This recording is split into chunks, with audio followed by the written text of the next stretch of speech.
जय जय श्री राम जय राम जय जय राम, श्री राम जय राम जय जय राम। जय गोस्वामी तुलसीदास की, जय श्री रामचंद्र जी की, जय सीता मैया की, जय राम दरबार की, जय समस्त देवी देवताओं की। जय जय श्री राम। सीता राम चरण रति मोरे, अनुदिन बढ़हु अनुग्रह तोरे। गुरुगृह गए पढ़न रघुराई, अल्पकाल विद्या सब आई। चौपाइयों की श्रृंखला को और अधिक आगे बढ़ाने का प्रयास करते हैं, श्रवण लाभ लेने का प्रयास करते हैं।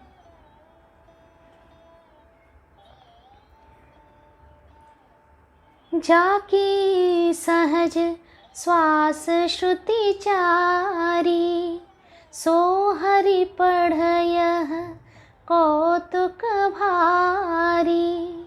विद्या विनय निपुण गुणशीला, खेल ही खेल सकल नृपलीला।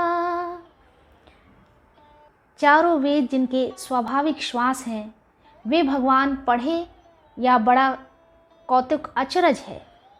चारों भाई विद्या विनय गुण और शील में बड़े निपुण हैं और सब राजाओं की लीलाओं के ही खेल खेलते हैं। हाथों में बाण और धनुष बहुत ही शोभा देते हैं। करल बाण धनुष अति सोहा, देखत रूप चराचर मोहा। रूप देखते ही चराचर जड़ चेतन मोहित हो जाते हैं। वे सब भाई जिन गलियों में खेलते हुए निकलते हैं, उन गलियों के सभी स्त्री पुरुष उनको देखकर स्नेह से शिथिल हो जाते हैं अथवा ठिठक कर रह जाते हैं। ऐसी सुंदर छवि भगवान की, और उस सुंदर छवि को निहारना अपने आप में बड़े ही सौभाग्य की बात होती है, जो बहुत ही दुर्लभ है। कौशलपुरवासी नर नारी वृद्ध रुबाल, प्राणहु ते प्रिय लागत सब कहु राम कृपाल। कौशलपुर के रहने वाले स्त्री पुरुष बूढ़े और बालक सभी को कृपालु श्री रामचंद्र जी प्राणों से भी बढ़कर प्रिय लगते हैं। श्री रामचंद्र जी भाइयों और इष्ट मित्रों को बुलाकर साथ ले जाते हैं और नित्य वन में जाकर शिकार खेलते हैं। बंधु सखा संग ले ही बुलाई, बन मृगया नित खेल ही जाई। पावन मृग मारही जय जानी, दिन प्रति नृपई देखा वहीं आनी। मन में पवित्र समझकर मृगों को मारते हैं और प्रतिदिन लाकर राजा दशरथ को दिखलाते हैं। जो मृग श्री रामचंद्र जी के बाण से मारे जाते थे, वे शरीर छोड़कर देवलोक को चले जाते थे।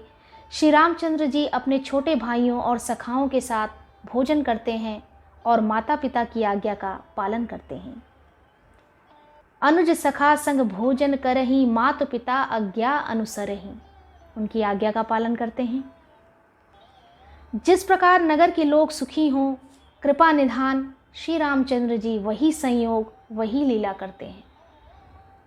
वे मन लगाकर वेद पुराण सुनते हैं और फिर स्वयं छोटे भाइयों को समझाकर कहते हैं, प्रातः काल उठ के रघुनाथा, प्रातः काल उठ के रघुनाथा।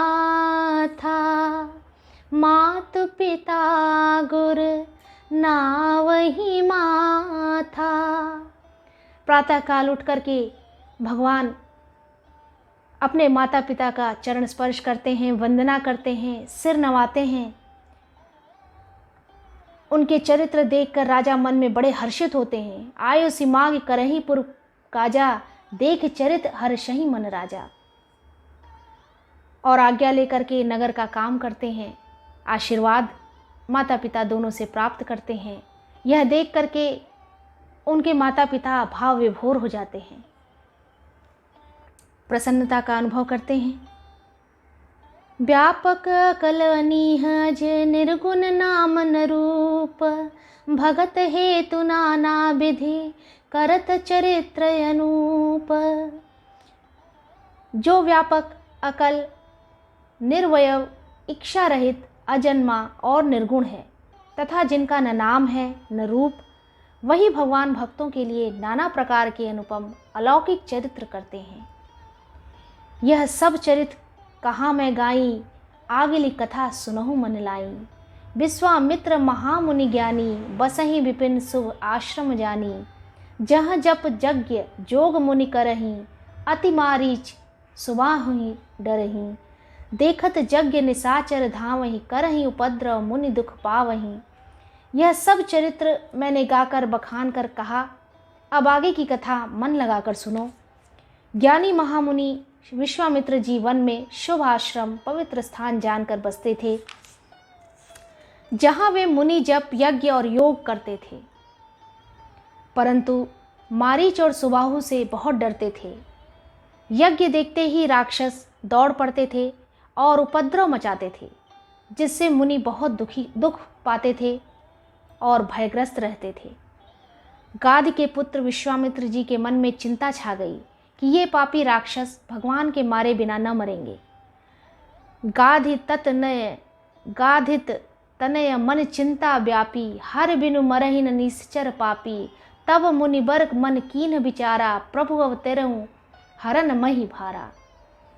और तभी ऋषियों के मन में ये विचार आया कि प्रभु प्रकट हों, अपनी लीला दिखाएं और इन राक्षसों का संहार करें और हम सबको पाप मुक्त करें, भय मुक्त करें, हम लोगों की रक्षा करें, यज्ञ की रक्षा करें।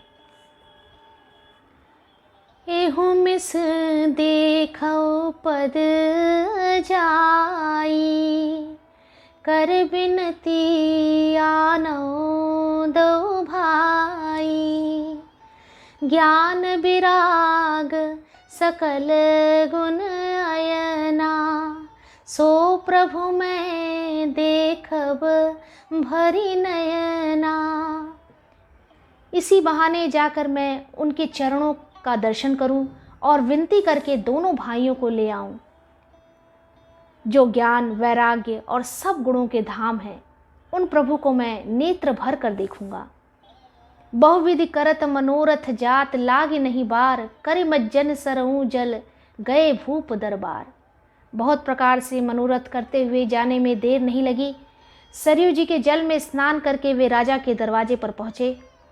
राजा ने जब मुनि का आना सुना, मुनि आगमन सुना, जब राजा मिलन गयो ले विप्र समाजा, तब वे ब्राह्मणों के समाज को साथ लेकर मिलने गए और दंडवत करके मुनि का सम्मान करते हुए उन्हें लाकर अपने आसन पर बैठाया।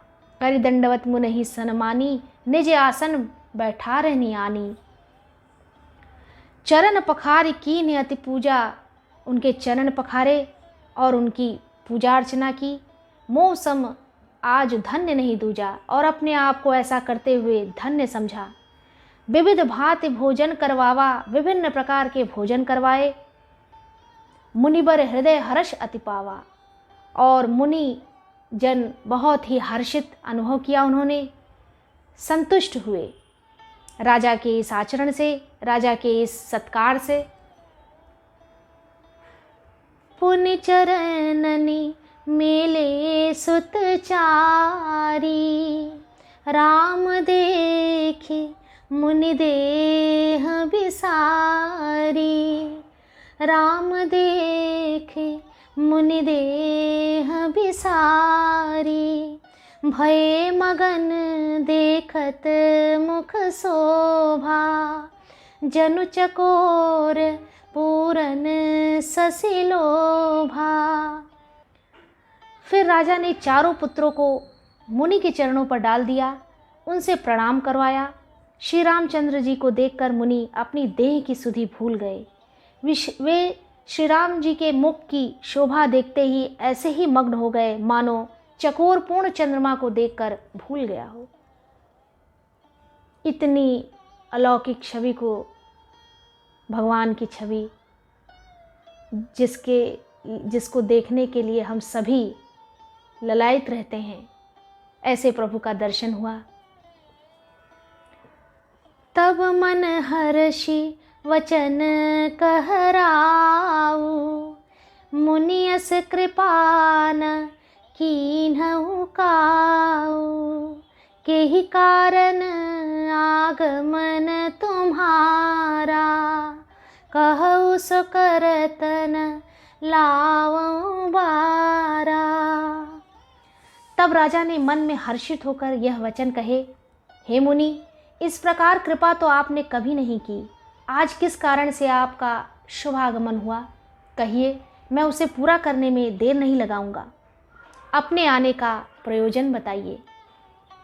मुनि ने कहा, हे राजन, राक्षसों के समूह मुझे बहुत सताते हैं, इसलिए मैं तुमसे कुछ मांगने आया हूँ। छोटे भाई सहित श्री रघुनाथ जी को मुझे दो। राक्षसों के मारे जाने पर मैं सनाथ सुरक्षित हो जाऊंगा। अगर राक्षस नहीं रहेंगे तो मेरे अंदर भय भी नहीं रहेगा।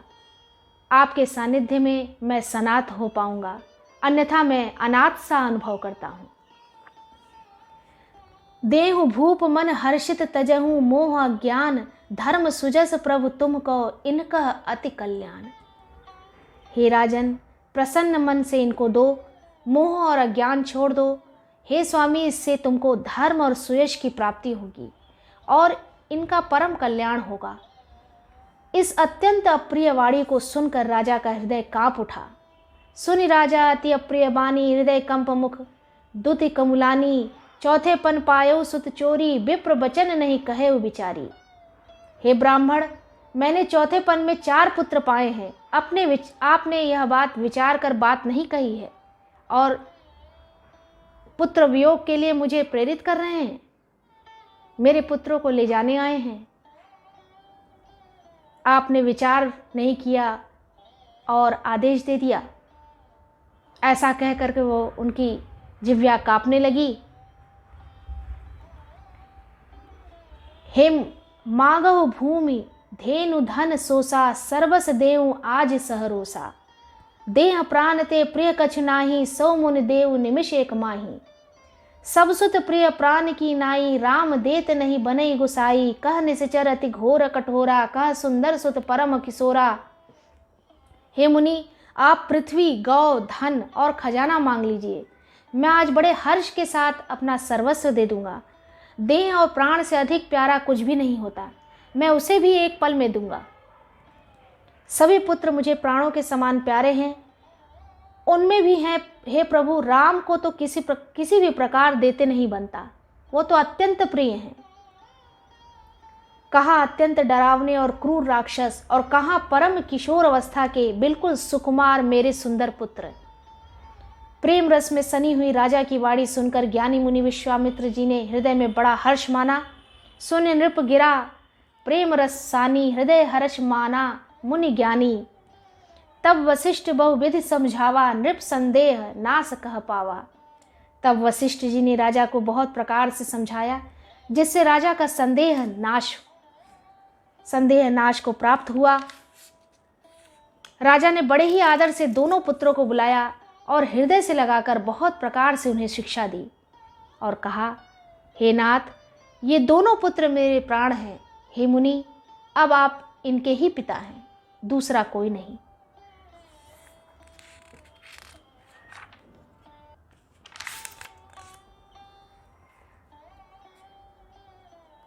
अति आदर दो तनय बुलाई, हृदय लाई बहु भांति सिखाई।